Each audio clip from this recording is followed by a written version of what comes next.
Story number 110. Timothy, Paul's new helper. The young man you see here with the Apostle Paul is Timothy. Timothy lives with his family in Lystra. His mother is named Eunice, and his grandmother Lois. This is the third time that Paul has visited Lystra. About a year or so before, Paul and Barnabas first came here on a preaching trip.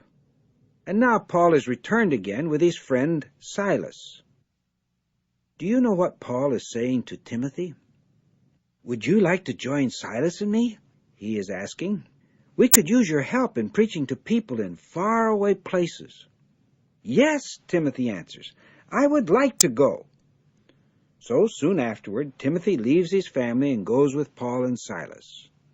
But before we learn about their trip, let's find out what's been happening to Paul. It's been about 17 years since Jesus appeared to him on the road to Damascus.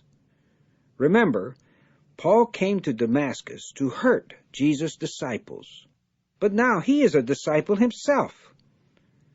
Later, some enemies plan to kill Paul because they don't like his teaching about Jesus. But the disciples help Paul to escape.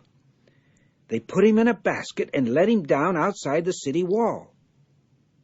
Afterward, Paul goes to Antioch to preach. It is here that Jesus' followers are first called Christians. Paul and Barnabas are then sent out from Antioch on a preaching trip to far-off countries. One of the cities they visit is Lystra, the home of Timothy. Now, about a year later, Paul is back in Lystra on a second trip.